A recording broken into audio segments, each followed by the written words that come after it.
I am ASMR Wheatle, and today I will be telling you a story, a spring-themed story called He Who Had It All, or an Easter miracle, if you wish, or a spring miracle.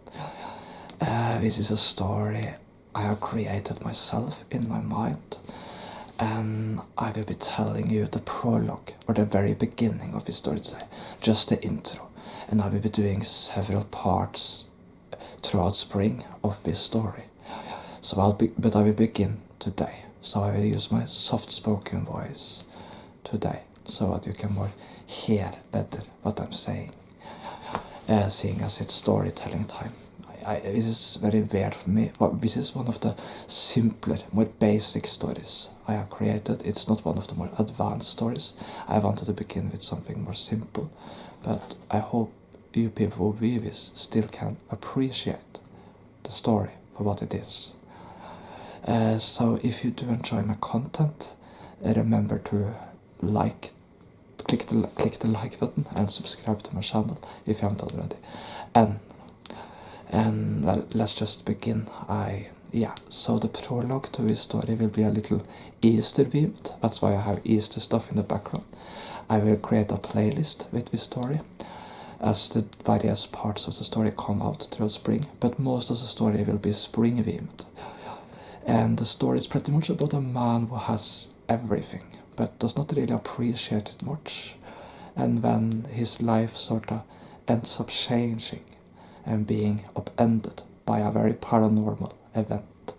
I know that's sort of cliche, but I like cliched stories, so I just have to go with me on this one, and either you like it or you don't, but I will try. Yeah. So, once upon a time, I begin now, by the way. Once upon a time, in a wealthy suburban neighborhood, there was a man who had it all. His name was Peter, and he was 48 years old. And he had gotten wealthy in his life. He had gotten wealthy on blogging 10 years ago. And now he was a CEO, a chief of a large business company in the city, at a glass building. This particular Easter day, he was driving home.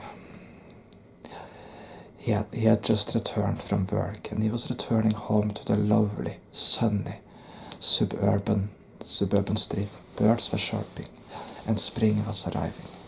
There was a breeze in the air, but it was the breeze of spring. He was driving into this really nice, fancy car, driving home from work in his suit, the suit he always wore to work, and in his dress suit. And he emerged from the car and returned home to his lovely wife, Julia. She had tan skin and had black, long, flowing hair, and she really liked the good life, Julia. They lived in a villa in the suburbs, and he loved her a lot and admired her. He loved all he had achieved in life, from his fame as a blogger to his success as a CEO, but every day of his life was the same. He never took a moment to breathe or appreciate any of what he had gotten. Instead, life just went by him. He never really appreciated any of it. Life instead just went by him. There was always more work, always more to be done, and he didn't have time for petty things in his mind, like charities or church ceremonies or things like that. No, business was far more important, always more important, and he had to please his wife to give her a good life after all. He was rich and he was handsome, but for all his success, never was there a calm moment. There was always something going on. That day, Will, where a poor guy who lived in a different neighborhood was at a visit. Peter did not like him, simply because he knew what Will and Julia, as younger, had been childhood sweethearts. He did not trust Will. He could see Will and Julia talking with each other, and Will was smiling to her, and Peter felt annoyed. And when Peter shouted to Will, "You got a job yet, Will?" And Will just shrugged and just looked at him oddly. And Julia gave him a look too.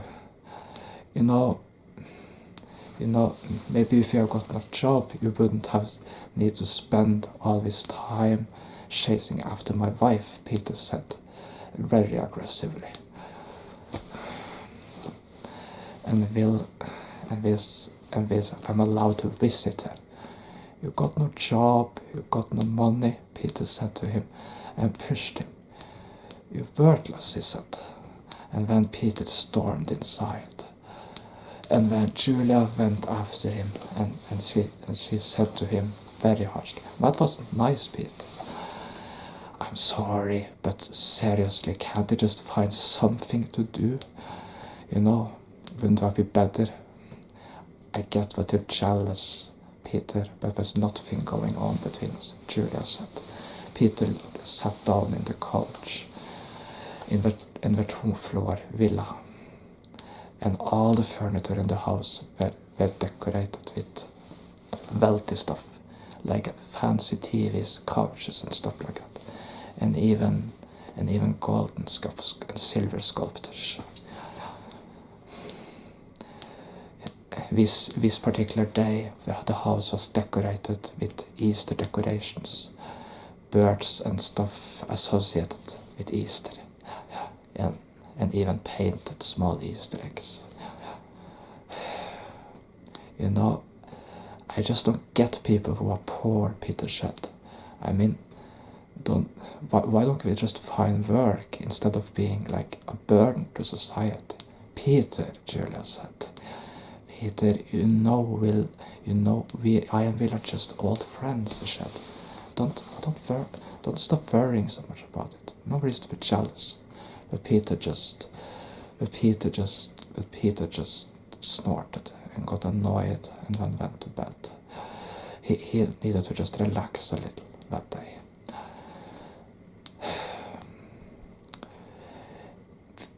Peter wasn't in the best of mood this day, but there was a reason for it. This day was the day 40 years ago, when his grandmother had died, and she had meant the world to him.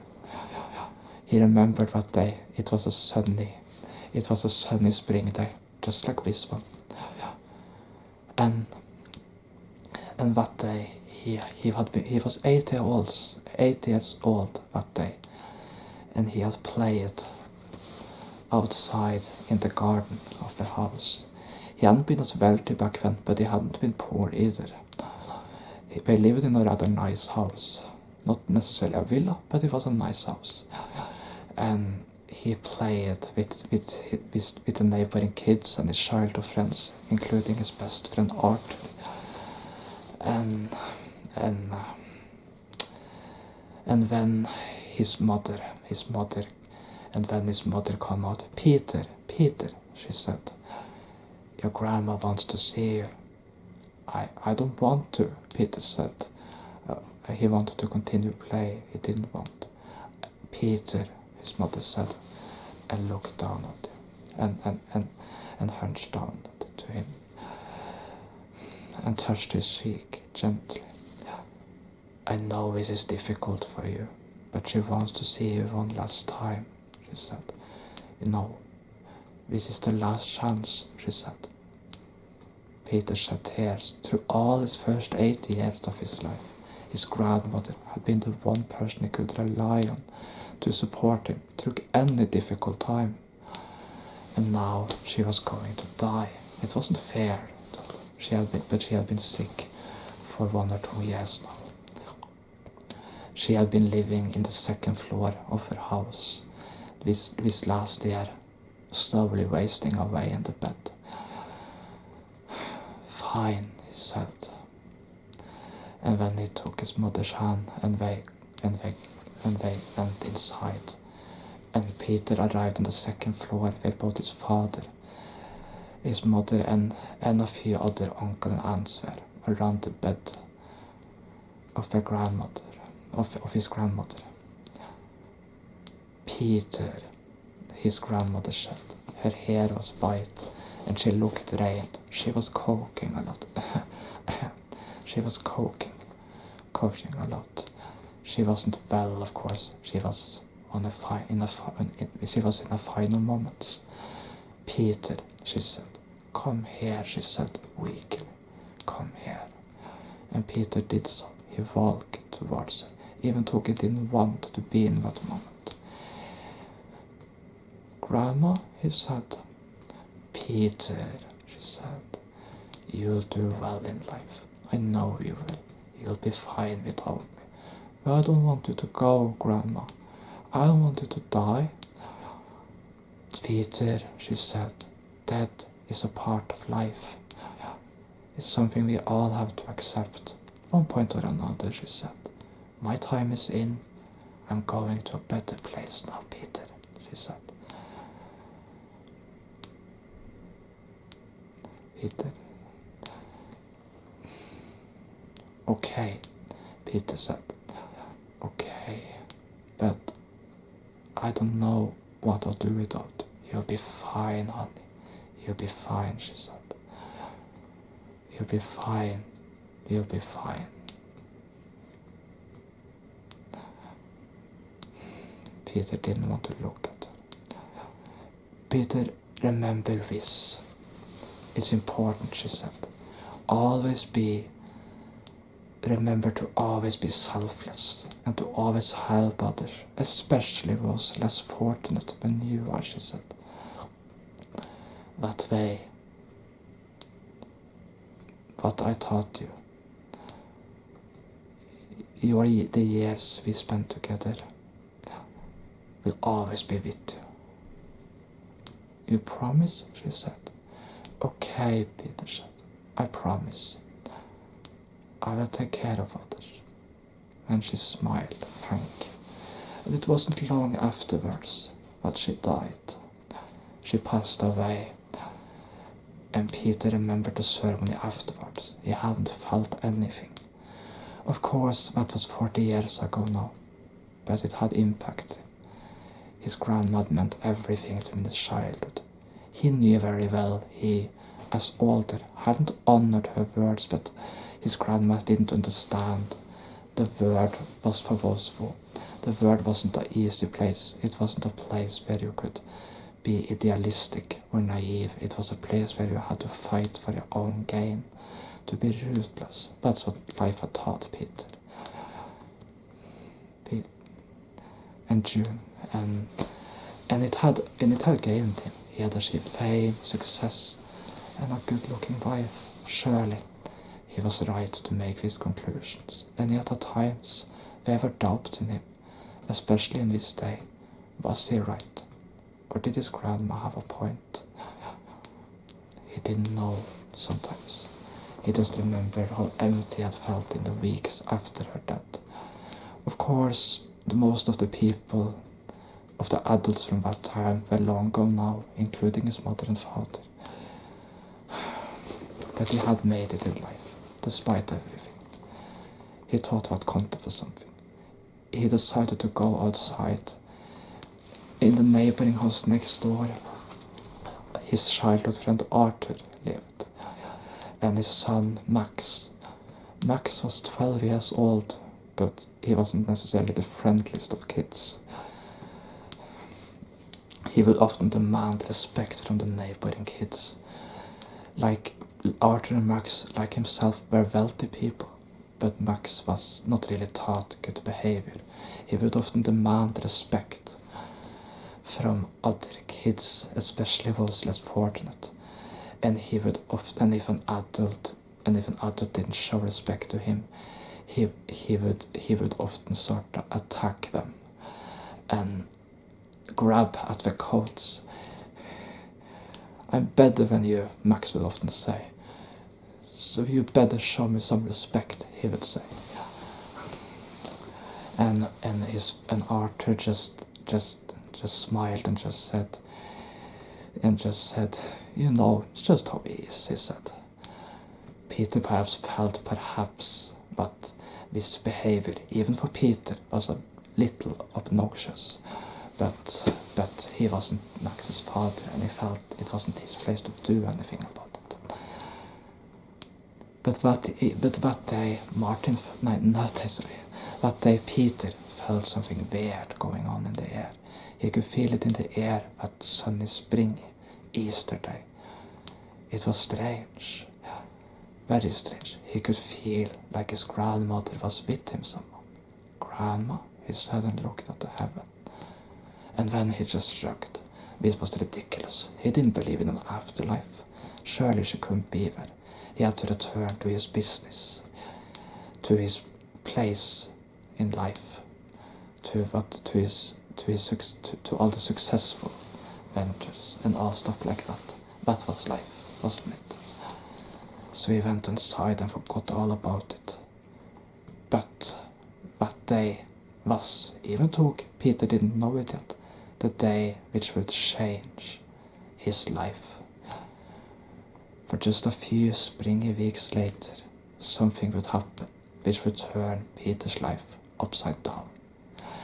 Okay, I hope you all enjoyed me just telling you the prologue to his story. This was just a prologue.